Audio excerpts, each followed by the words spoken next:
This is your host with the most for today's episode of Authors Learning Something New. On today's show, we have Herb Baker and Rick Tabor, the authors of From Apollo to Artemis and Children of the Scroll.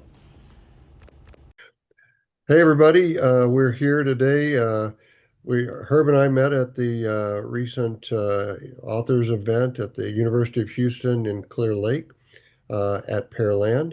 And it was a great event. And we said, hey, why don't we talk about our books online together and give folks an idea of what we're all about and what the books are all about.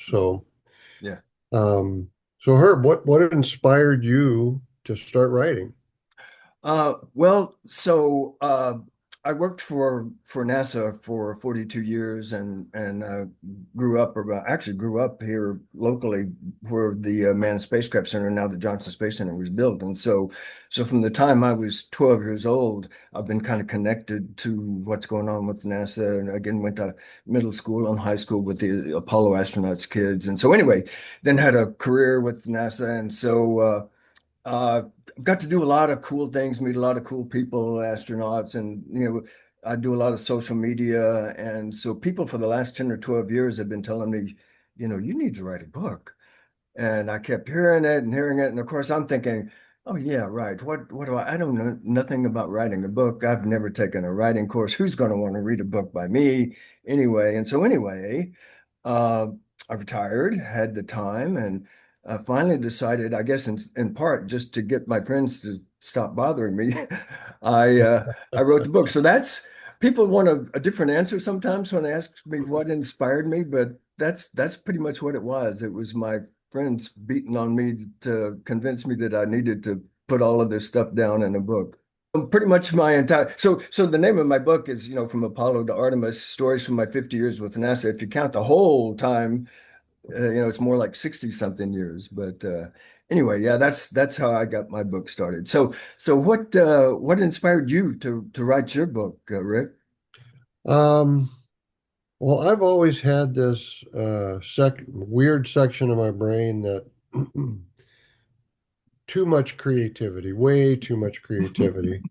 And I've always wanted to put it on paper, but it took a 40 plus career year and 40 plus years of a career in polymer science to have the harsh angel of reality tame my creativity into something that was more um, readable and interesting and followable by readers. And I used to tell stories around campfires just off the cuff and for my grown kids and now for my younger kids. And basically, this is my first attempt at writing my debut book, The Children of the Scroll, and it's doing all right so far. Good, good. Yeah. Well, how about you? Yeah. I think one of we came up with a few questions we wanted to ask each other, and one of them is, what's the best money you've ever spent as a writer?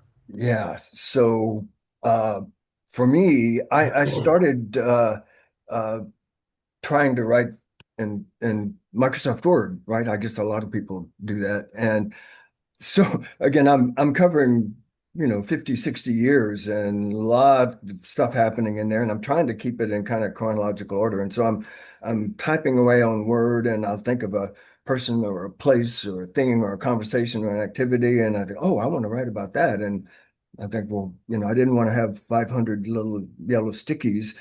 And so I thought there's got to be a, a an author book writing software somewhere. And so I did a Google search, and sure enough, I found one called Scrivener, which apparently is one of the more popular ones. And it's kind of a fancy word processor again for authors, but the thing that saved me, I'm not sure I would have finished my book if I hadn't found Scrivener, Oh, was wow.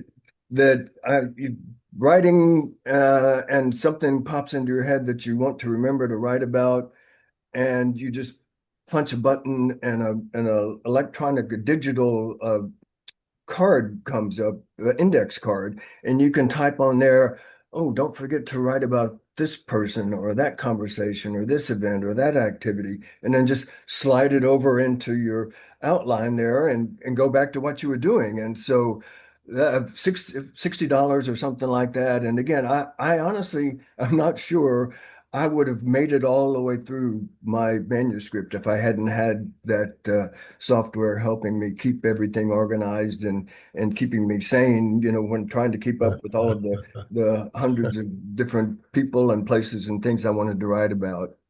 Yeah. I know, I know what you mean. Yeah. I know what you mean. What about you? Did you have an expenditure like that? Uh, I have a dear love for my personal computer, which is an Apple MacBook, and I love this thing. It's very yeah. I mean, it's reliable. It just I love writing on Word. I'm pretty. I've got a system now to take care of some of the issues that you were having. So, Um, you know, like yeah. let's say in a book I'm writing right now, um, there's an event that occurs that's a very, very big event, Mhm. and I needed it to happen instead of in the Houston area. I needed it to happen in the Chicago area. Mhm. And so because of that, I had to go back in and, rejigger any mention of Houston and put Okay. it into the terms of Chicago. I had to relocate the main characters, Mhm. things like that. All right, second best money I've ever spent, Herb, is on a review by Kirkus, Yeah. Kirkus Review. Yeah. I actually spent that $450 Hmm. to get my book reviewed by Kirkus Reviews, and they gave it a pretty decent review. And I had a few doubts about it. And when you write your first book, you're like, "Is this any good? Is anybody going to like this? I know that feeling. Anybody going to care about this book?" And Yeah. then,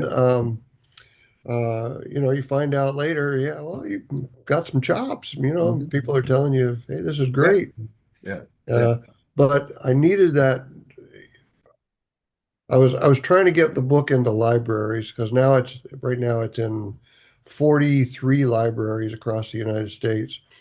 And as I was trying to do that, everybody was asking me, the librarians were asking me, "Hey, does this have a Kirkus review or Oh. something like that we can Mhm. sort of?" Mhm. We usually use that as a basis, a foundation as to Yeah. whether or not we'll order a book from Right. your company. Kind of makes it And legitimate. Yeah.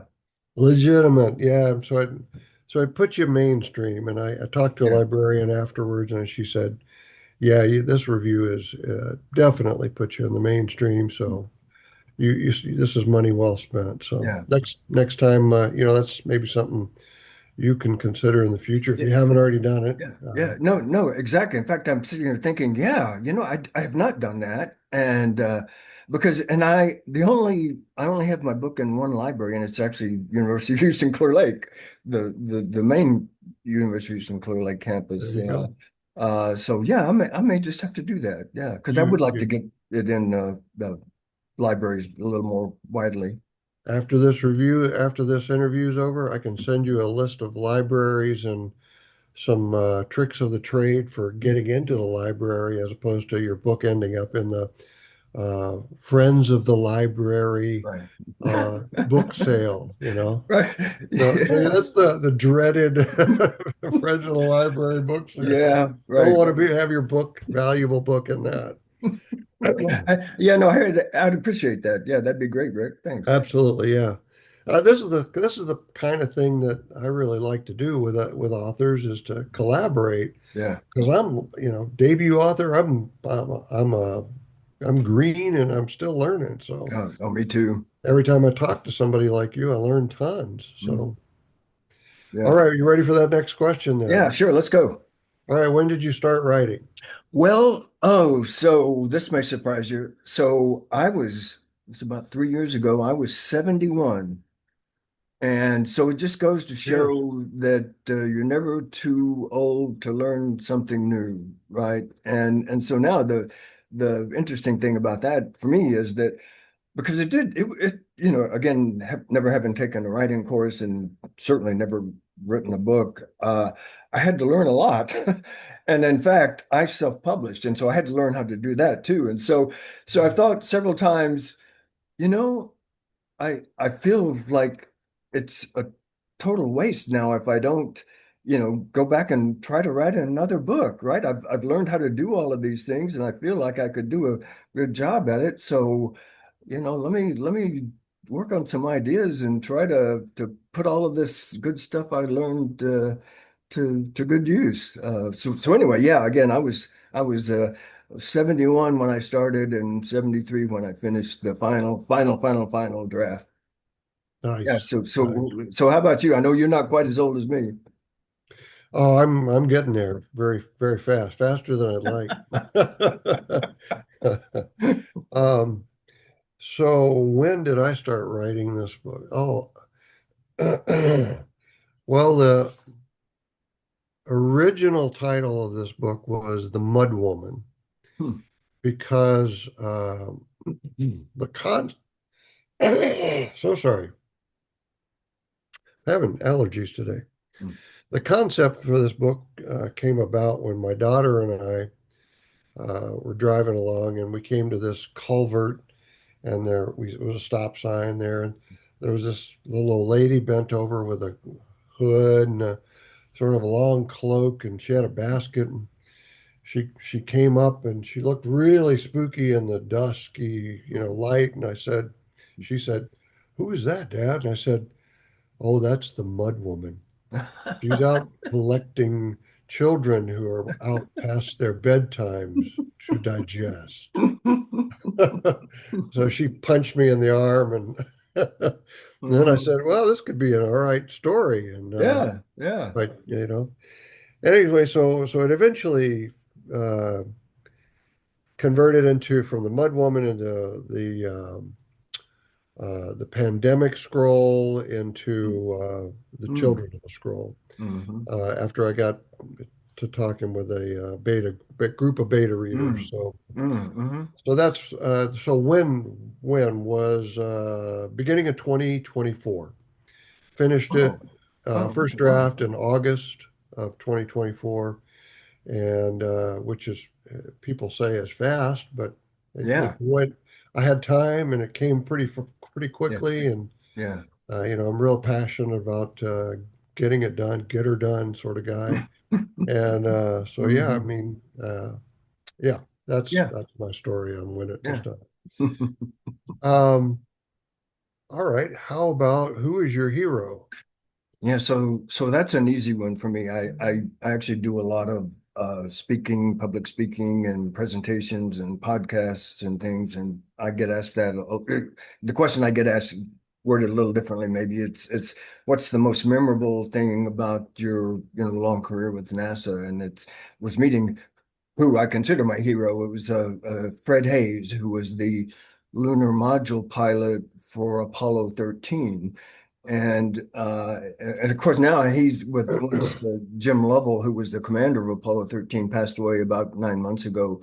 Fred is the only one of the three that is still alive. And so anyway, back and you'll have to read my book to get all the details about this, but I was a teenager working on site at the Manned Spacecraft Center with the news media. I wasn't working for NASA, but I was on site at NASA Uh, with the news media covering Apollo 11, Apollo 12, Apollo 13, Apollo 15, two Skylab missions. And my job was to take film that they'd filmed interviews with astronauts and flight directors to Intercontinental Airport to be flown to New York to their studio so they could broadcast it on TV. So it wasn't like a professional job. I was just a gopher, right? But anyway, so I was there covering Apollo 13 and remember that very well. And so then fast forward a few years, I'm now at my job at NASA and Fred Hayes is there and he's flying the approach and landing test, they call it. It was the initial flights of the the shuttle Enterprise. It didn't go into space. They just dropped it off the back of a 747 and practiced landing it just to kind of get a feel for, the vehicle. And so then Wow. fast forward another, 10 years, and I'm working on a space station project, and Fred has left NASA and gone to work for Grumman, who built the lunar modules. And so he and I end up working together on a space station contract to provide support, engineering support to the Space Station Program Office. And it was almost $1 billion contract. He signed it for Grumman, I signed it for NASA, and we worked together. I was in his office about once a week for, a year or so. And so this was almost 40 years ago. And so he and I have uh, remained friends. I have dinner or lunch with him about once Oh, or wow. twice every Good for month. And you. and again, I That's mean, to that's think, really cool. even as I'm sitting here saying this, he's the only living Apollo 13 astronaut. And what he's been through, he actually crashed a plane at one point about 20 years ago and had, major burns over 60% of his body. So, Mm. and he's still out there going strong. I mean, so I've never met anyone quite like him. So he's my hero, for sure. And again, it's such an honor for me to be able to talk with him every once in a while. So how about you? Oh, that's incredible, Bert, Herb, sorry, and that's just absolutely incredible. My hero is Jesus. The man that Mm, saved the world. yeah, Literally, yeah, humanity. yeah, Uh, yeah. he he's he changed my life, that's for sure. Yeah. And so, I can but understand that. Yeah. yeah, so mine's a bit shorter of a story, but definitely that's the guy. He's the Yeah. man. Yeah. Well, I'm looking forward to reading your book. I just bought it, within the past Yeah. week. I haven't started it yet, but Yeah. Yeah. I'm That's looking great. forward to it. Herb. Yeah. I need to get yours too. Yeah. I should have picked one up when we were there, but Oh, yeah. no worries. I Yeah. was deeply hurt, but that's okay. Show us your book Oh, yeah. as we draw to an end. Yeah. Uh, There we go, guys. There's yeah. the books you need to read next. Yeah. That would be great.